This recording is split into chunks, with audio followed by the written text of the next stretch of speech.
Physiological considerations in the conservative management of stress urinary incontinence.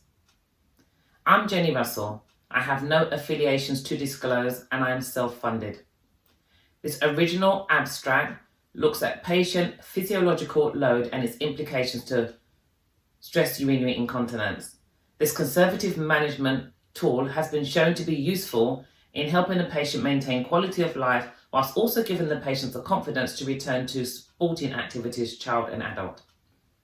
In 2013, statistics showed that 3 to 6 million people in the UK suffered some form of stress urinary incontinence.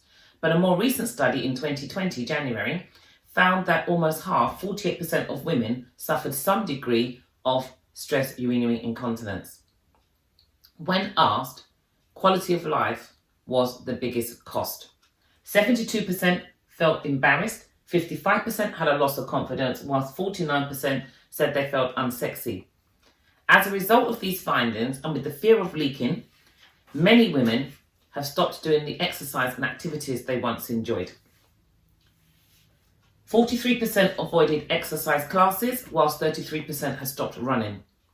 A further study looked closely at 54 patients' physiological load in relation to pelvic floor muscle training, urethral stability and continence, addressing mental, emotional and hormonal relationships, neurological and sensory inhibition, using the physiological load assessment form, looking at musculoskeletal, visceral, hormonal, limbic, emotional. Vaginal stimulation and sensory strengthening will more significantly improve once the patient was able to identify the relationship between their physiological and environmental stressors and altered breathing patterns associated with what is known as a nervous bladder. By coaching patients and referencing such material as the Cochrane report, which recognised that conservative management has the advantage of being time-centred, patients had the confidence to continue the programme knowing that there was a distant medical acknowledgement of an holistic approach. This encouraged them to continue their supervised sessions and helped to regain quality of life. It also gave them the confidence to return back to milder, low-impact sporting activities. 73%, once they were able to recognise their physiological load, had a reduction in their stress urinary incontinence. And this increased by a further 25% in a 16-week programme.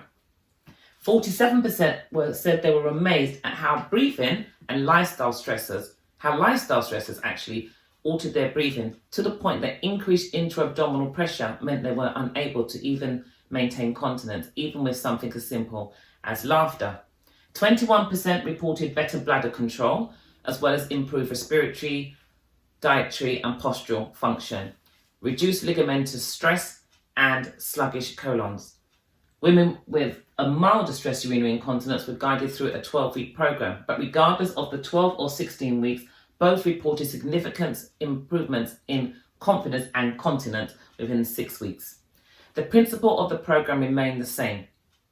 Identify their physiological load and seek to reduce or minimize it, improve sensory communication, and where necessary, where there are damaged fibers, seek to create new fibers assimilated from them. Once this could be achieved, the use of vaginal devices and electrical stimuli actually meant greater results with pelvic floor muscle training, as the patient was actively able to respond to either the stimuli or the load. The concluding message: quality of life can be measured in many ways, but the most expensive way for patients, they said, was emotional. Giving the patient the ultimate responsibility for their intimate and urinary health is one of the most empowering tools we have as healthcare professionals. If the patient is able to understand that there are tangible rewards to strengthening their pelvic floor muscles outside of stress urinary incontinence reduction, they are more likely to remain compliant. This eases the pressure on the National Health Service and mainstream healthcare system, and also seeks to reduce the cost by millions in the process. Thank you very much.